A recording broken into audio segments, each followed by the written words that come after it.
Yo estoy en contra de cualquier banco central que quiera controlar la inflación tocando la tasa de interés. La tasa de interés, el precio relativo entre los bienes presentes y futuros. Es decir, la tasa de interés existe porque existe la intertemporalidad. A ver, yo les hago una pregunta. ¿Moreno era malo controlando Guillermo Moreno? Y sí. Digo, sí. ¿Los controles de precios les parecía bien o les parecía mal? Malísimo. Mal. Bueno, imagínense a alguien que quiere controlar los precios presentes como Moreno y además controlarlo en el futuro. O sea, es una aberración. Por lo tanto, o sea, ¿eso de andar tocando la tasa de interés? No.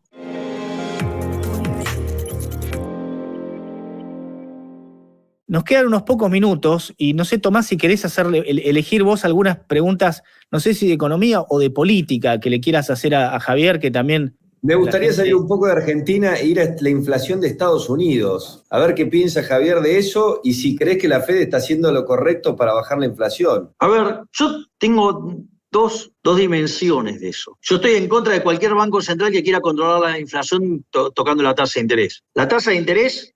Digamos, está lo que dice lo burro, que es el precio del dinero, y hay otra que es el precio relativo entre los bienes presentes y futuros. Es decir, la tasa de interés existe porque existe la intertemporalidad. Existe pasar consumo del presente al futuro y viceversa, y existe, digamos, pasar la producción de bienes presentes al futuro. Ahorro en el primer caso, inversión en el segundo. Ese mecanismo de coordinación intertemporal determina los precios relativos presentes sobre los futuros, y eso es, en el fondo, la tasa de interés. Ese es básicamente el primer punto. Entonces, cualquiera que quiera tocar la tasa de interés, para poder tocar la tasa de interés y saber lo que carajo está haciendo, tendría que conocer las preferencias de todos los agentes pasados, presentes, futuros, debería conocer la tasa de preferencia intertemporal de todos los agentes pasados, presentes, futuros, con lo cual tendría que también, además de acertarle los gustos, pegarle, digo, también obviamente en la estructura demográfica, por ejemplo, presente y futura, tendría que conocer todo el progreso tecnológico, cómo además los distintos bienes pueden trabajar como dotaciones, cosas que antes pueden no servir, van a servir. Además de inferir eso, tendrías que conocer toda la productividad marginal del capital en una estructura heterogénea de capital, tendrías que conocer además todas las tasas de amortización y como una cuestión menos que marginal, cuál va a ser la tasa de inflación.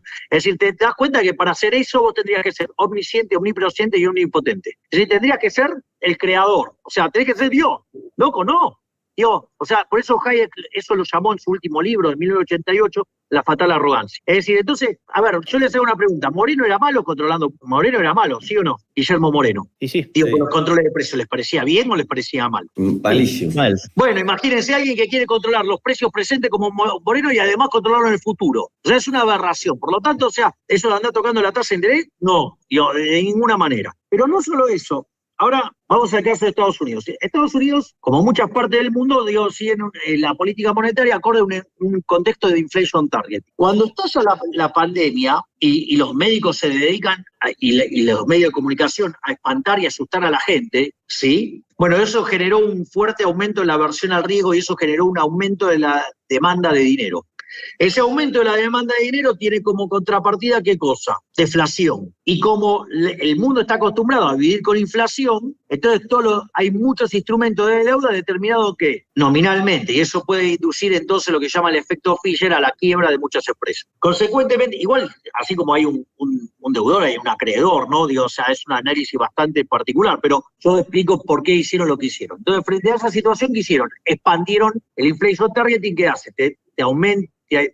Ante el aumento de la demanda de dinero, vos ponés la diferencia, ¿está claro? Entonces, en ese contexto, vos emitís dinero para que no haya deflación. Entonces, digo, la hoja de los bancos centrales se expande, pero brutalmente. ¿Por qué? Porque, digo, o sea, está respondiendo al aumento de la demanda de dinero. Y como los médicos se la pasaron pifiándola, recuerden, o sea, yo les pido que recuerden que los chantas de los médicos, cuando arrancó esto, dijeron que esto iba a ser peor que la fiebre española. Eso hubiera implicado que en el 2020 hubieran muerto solamente de COVID 160 millones de seres humanos. Si le suman los 60 millones que mueren habitualmente en el planeta Tierra, tendríamos que haber visto en el planeta Tierra que murieron 220 millones de personas. 160 millones tendrían que haber muerto de COVID. ¿Cuántos murieron en el primer año? 1.700.000. Es decir, le erraron brutalmente.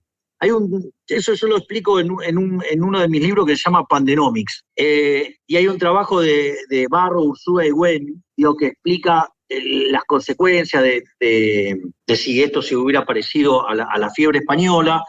y ahí también, digamos, o sea, yo explico por qué por lo menos el 95% del daño que se causó en la actividad económica es fruto de los errores de los médicos.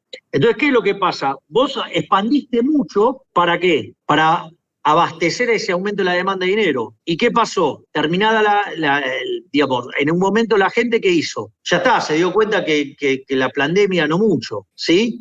Entonces, ¿qué pasó? Se cayó la demanda de dinero y el Banco Central quedó muy expuesto en los de inflation targeting. A los 3 meses te emboca y se te fue la tasa de inflación, digamos. Y ahora, ¿qué están haciendo? Están corriendo de atrás tratando de rescatar todo ese dinero emitido. Esa es la explicación que yo tengo por qué hay inflación. Es decir, tiene que ver con los errores de políticas monetarias emergentes de haber acomodado la política económica y en especial la política monetaria a los delirios de los médicos que no pueden dibujar un cero ni con un vaso. Es muy clara, me parece, la explicación, Javi.